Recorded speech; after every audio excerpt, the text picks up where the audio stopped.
भाई ये ट्रिटी हमारे पास जो इसकी लीगल वैल्यू क्या है, और ये जो है कहाँ से हमारे पास ड्राइव हुआ है। लॉ ऑफ ट्रिटीज जो है ये एक लॉ मेकिंग जो है वो एक स्टेप है इंटरनेशनल लॉ के अंदर। लॉ ऑफ ट्रिटी काफी ज्यादा इंपॉर्टेंस है। हमने इसके बारे में पढ़ा था कि ट्रिटीज कई किस्म के हो सकते हैं। ओपन टू एक्सेप्ट सबके लिए भी हो सकते हैं, बायलैटरल हो सकते हैं, मल्टीलैटरल हो सकते हैं।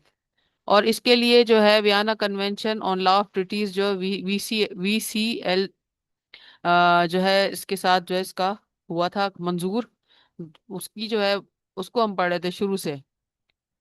तो हमने इसके अंदर क्या क्या चीजें कवर कर ली थी शुरू से। मैं थोड़ा सा इसको जो है पीछे की तरफ ले जाके और फिर हम लोग वहां से स्टार्ट करते हैं हल्का हल्का सा। वीसीएलटी जो था ये 1969 के अंदर जो है आ, इसको एक्सेप्ट किया गया था, लेकिन ये एंटर इनटू फोर्स हुआ था आफ्टर रेक्टिफिकेशन, जब 111 स्टेट्स ने इसको जो है वो रेक्टिफाई भी किया था और पार्टी थे इसके, तो उन्होंने जो है रेक्टिफाई किया, तो ये 1980 के अंदर इन्फोर्स हुआ था। ठीक है, ये Vienna convention of law of treaties जो है ये हमें बताता है कि कानून, ये इसका लॉ ऑफ ट्रिटी जो है ये क्या है और किस तरह से इंटरनेशनल जितने भी मुआहदे होंगे उनको किस तरीके से डील किया जाएगा। सबसे पहले ट्रिटी की जो है वो डेफिनेशन आ गई थी, जिसके अंदर हमने पढ़ा था कि भाई treaty means an international agreement concluded between states in written format और govern by the international law.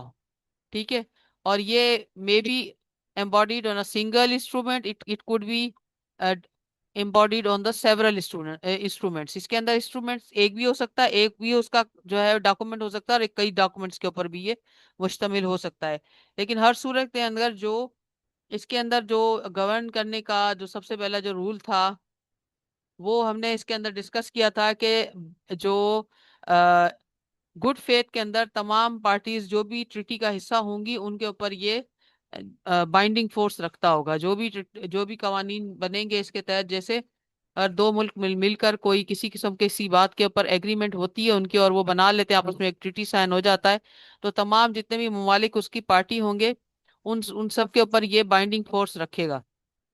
उसके अलावा ये कि इसके अंदर हमने ये पढ़ा था कि जो है इसमें सबसे इम्पोर्टेंट चीज ये है कि बाय कंसेंट कोई भी ट्रीटी साइन होगा उसके लिए एक्सप्रेस कंसेंट की जरूरत होगी, यानी कि रिटन फॉर्मेट के अंदर या एक्सप्रेसली बाय वर्ड्स। उसके अलावा जो है किसी भी ट्रीटी के को एग्जीक्यूट करने के लिए हर मुल्क अपना नुमाइंदा भेज सकेगा इसके अंदर, और जो भी नुमाइंदा भेजा जाएगा उसको फुल जो है दिया जाएगा इख्तियार के वो ट्रीटी को कंक्लूड कर सके।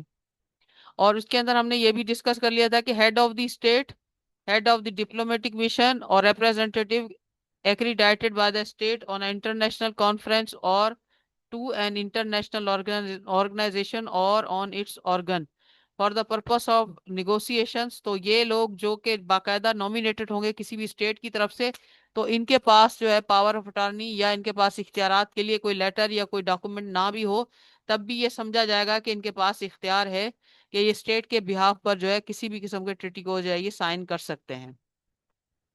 उसके बाद जो है कंसेंट वाली मामला जब हुआ उसके बाद हमारे पास जो नेक्स्ट स्टेप था कि रेक्टिफिकेशन होगी, और उसके बाद एक्सेप्टेंस, अप्रूवल और एक्सेशन। यानी ये तमाम जो इसके अंदर ये स्टेप बाय स्टेप जो है वो चीजें फॉलो की जाएंगी। सबसे पहले क्या है कि जो इसका टेक्स्ट है कि इसमें वर्डिंग क्या होगी, किस किस लैंग्वेज के अंदर उसको ट्रांसलेट किया जाएगा, और जो टेक्स्ट होगा जो लिखत में एक बाकायदा ड्राफ्ट तैयार किया जाएगा, उसके अंदर लैंग्वेज जो होगी, जो जो वर्ड्स इस्तेमाल होंगे वो सारे के सारे बाय कंसेंट होंगे।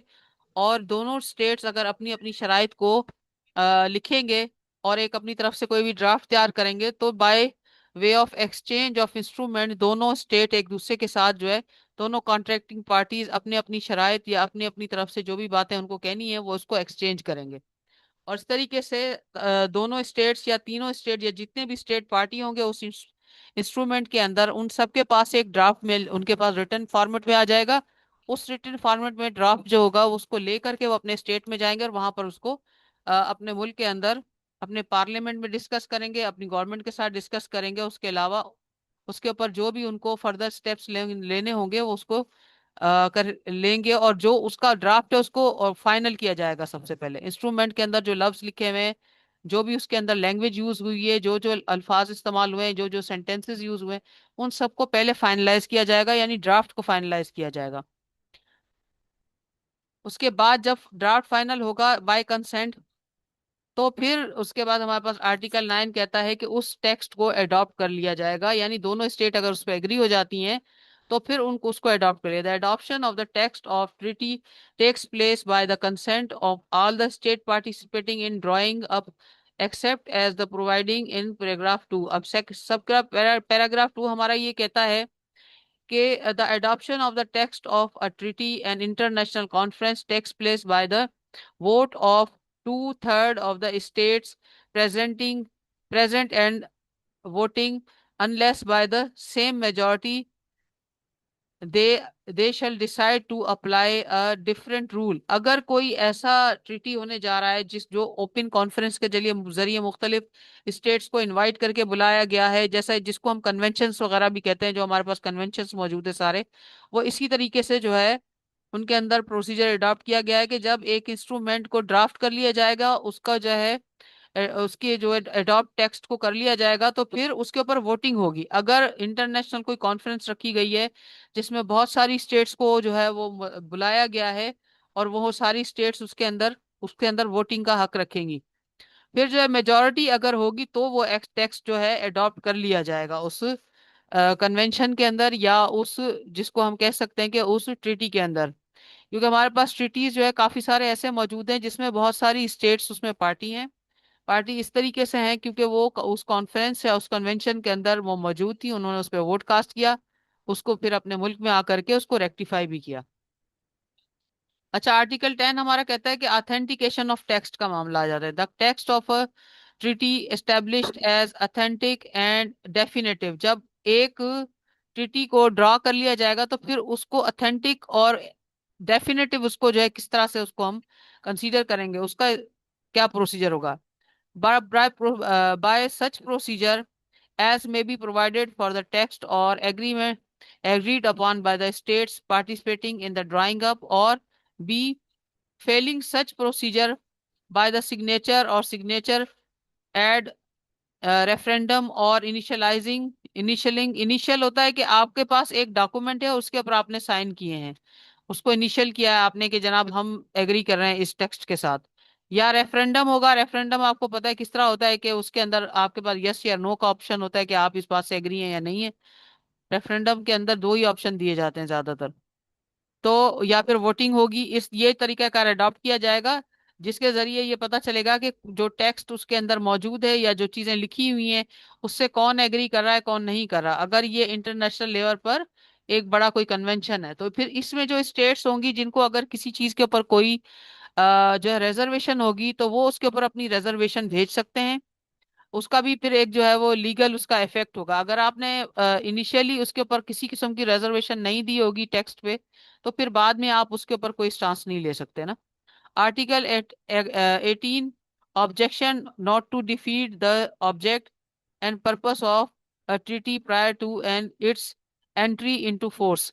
यानी अगर कोई कन्वेंशन है या इंटरनेशनल लेवल पर कोई बड़ा एग्रीमेंट होने जा रहा है, काफी सारी स्टेट्स उसमें इन्वॉल्व हैं, तो उसमें ऑब्जेक्शन की भी एक जो है गुंजाइश मौजूद रहेगी। ऑब्लिगेशन जो होगी वो, या जो किसी किस्म का कोई अगर रिजर्वेशन उसके ऊपर लगाता है तो ऐसी होनी चाहिए जो कि उस ट्रिटी का जो बेसिक पर्पस है या ऑब्जेक्ट है उसको डिफीट ना करे। यानी ऐसी ऑब्जेक्शन अगर आ जाती है, ऐसी रिजर्वेशन आ जाती है जो कि उस ट्रिटी के बेसिक पर्पस को ही डिफीट करे, तो फिर वो एक्सेप्टेबल जो है वो नहीं होगी। A state oblige to refrain from act which would defeat the object and purpose of the treaty when। कब जो है वो जो स्टेट्स हैं वो बाउंड हो जाएंगी कि वो उसके अगेंस्ट में कोई काम ना करें, उसके ऑब्जेक्ट के अगेंस्ट में ना जाएं। सबसे पहले it has signed the treaty to has exchange instrument constituting the treaty subject to the ratification, acceptance or approval until it shall have made its intention clear not to become a party to the treaty। अगर सब class A में कहता है कि भाई अगर कोई state rectify कर रही है, साइन कर रही है ट्रिटी को, और उसके अंदर जो है वो अपना कोई क्लियर इंटेंशन उन्होंने जाहिर नहीं किया कि हम इसमें पार्टी नहीं बनना चाहते या हम इसको जो है वो एक्सेप्ट नहीं करते, तो तब तक वो उसके अंदर अगर साइन कर देते हैं और रेक्टिफाई कर देते हैं तो वो उसका पार्ट पार्ट बन जाएंगे, वो उसके अंदर जो है पार्टी कंसीडर किए जाएंगे, और उस ट्रीटी के अंदर जो जो चीजें डिसाइड हुई हुई होंगी वो उनके ऊपर ऑटोमेटिकली बाइंडिंग हो जाएंगी।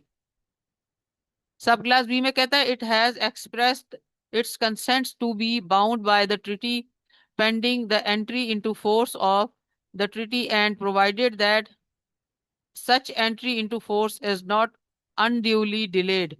यानी अगर किसी जो है स्टेट ने कंसेंट दे दी है और ये भी उसके अंदर एग्री किया है कि वो उस ट्रीटी के अंदर अपने आप को बाउंड समझता है और उसकी सारी ऑब्लिगेशंस को पूरा करने के लिए एग्री करती है।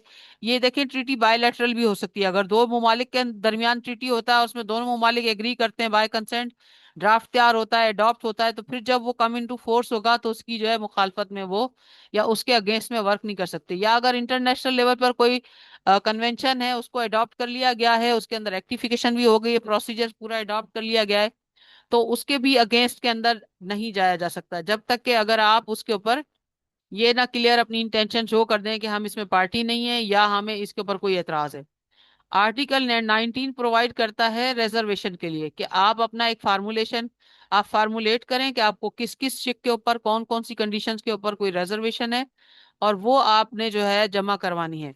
A state may, when signing, ratifying, accepting, approving, or ascending to a treaty, formulate a reservation unless subclause A, the reservation is prohibited by the treaty। ऐसा ना हो कि उस ट्रीटी के अंदर खास तौर पे लिखा हुआ हो कि इस बात के लिए जो है वो ये चीज जो है इसके ऊपर कोई अगेंस्ट में नहीं जा सकता, या उसमें कोई ऐसी कंडीशन अगर पहले से ही मौजूद है कि इस पर्पस को जो है वो किसी तरीके से भी इसके अगेंस्ट में नहीं जाया जा सकता, तब तक उसके अंदर उस पर रिजर्वेशन दी जा सकती है। बी में कहता है the treaty provides that only specified reservation which do not include the reservation in question may be made. यानी अगर ऐसा है कि जो ट्रीटी है उसके अंदर कुछ आगे से कंडीशंस ऐसी लगी हुई हैं जिसके अंदर उन्होंने प्रोवाइड किया है कि इस फला फला जो है वो कंडीशन के ऊपर तो आप रिजर्वेशन फाइल कर सकते हैं, उसके अलावा नहीं कर सकते। अगर इस तरह की कोई कंडीशंस अंदर मौजूद नहीं है तो रिजर्वेशंस जो है वो डिफरेंट पार्ट के ऊपर फाइल की जा सकती हैं, लेकिन अगर उसमें ऐसी कंडीशन मौजूद है तो फिर उसको फॉलो करके अपनी रिजर्वेशन फार्मुलेट करनी होगी हर स्टेट को। सी में कहता है in case not filing any सब paragraphs A and B, the reservation is incompatible with the object and purpose of the treaty।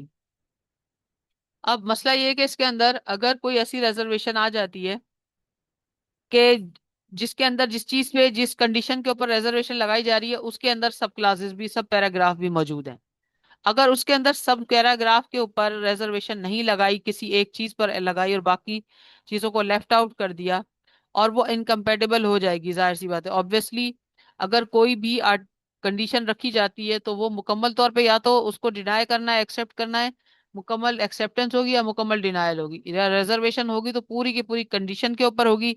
ऐसा नहीं होगा कि आप उसके अंदर किसी एक क्लॉज के साथ एग्री करें, किसी दूसरी क्लॉज के साथ डिसएग्री करें। यानी जो उसके अंदर जो है वो कंडीशंस या जो भी उसकी शिकें होंगी, या तो पूरी की पूरी एक उनमें से सारी की सारी एक्सेप्ट करनी है, या कोई भी एक डिनाई करनी है तो पूरी डिनाई करनी है, उस पर रिजर्वेशन लगानी है।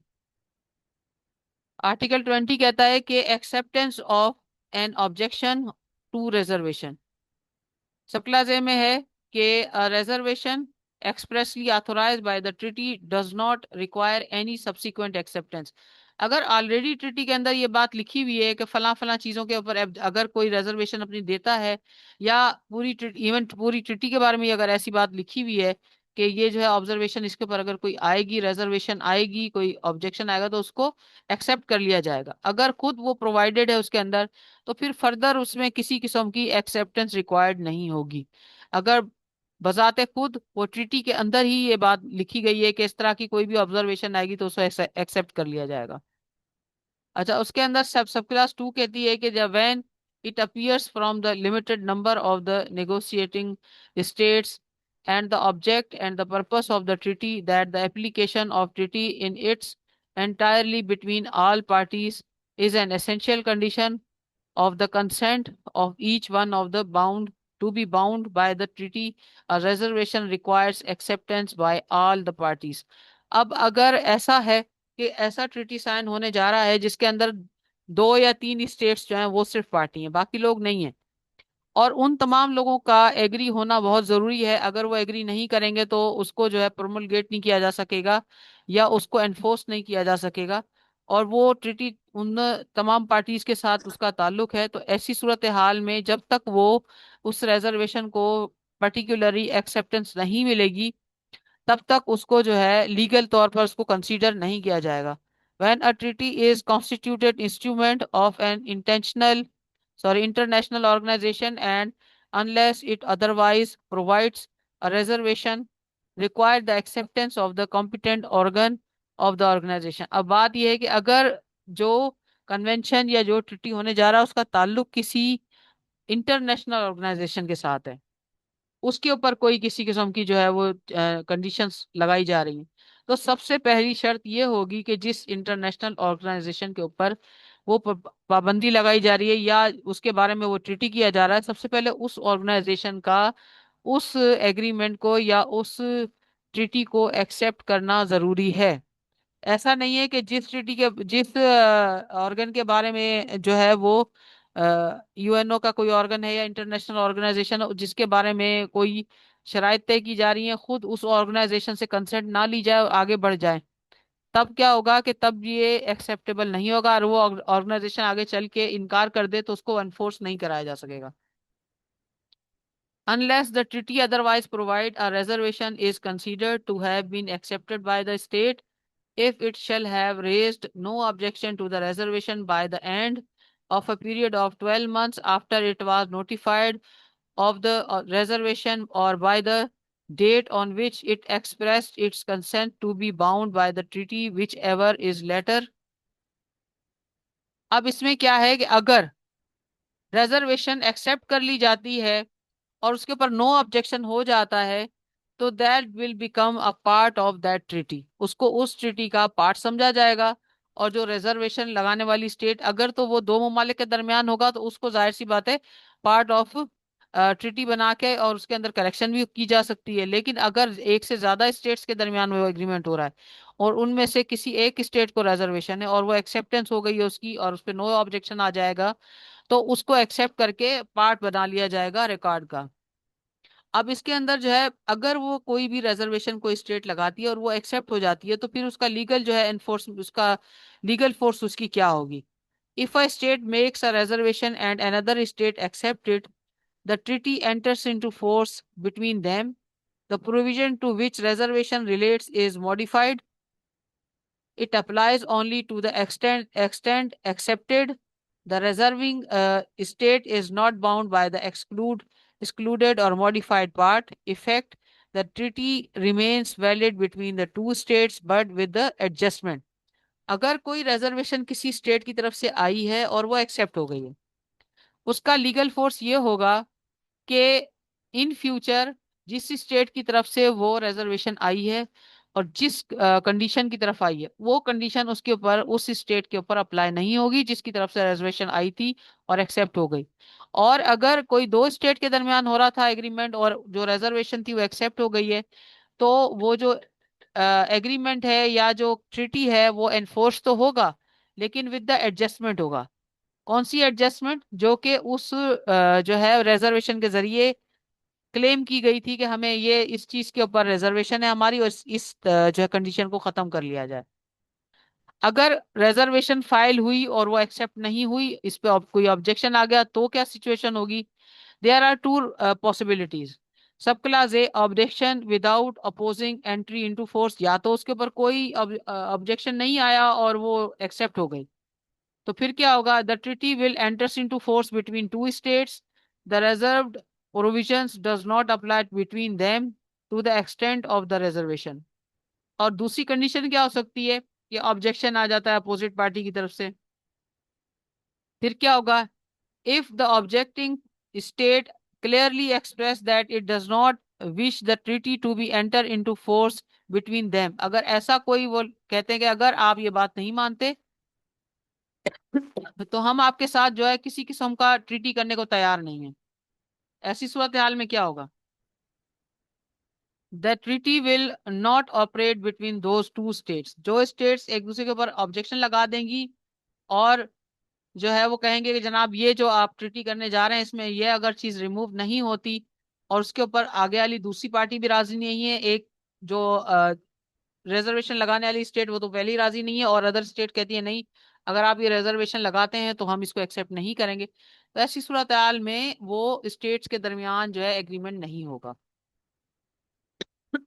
और वो जो ट्रीटी है वो विदहेल्ड हो जाएगा या एंटर इनटू फोर्स नहीं होगा। अच्छा, यहाँ तक आप लोगों को क्लियर हुआ है? यहाँ तक समझ में आ गया आप लोगों को?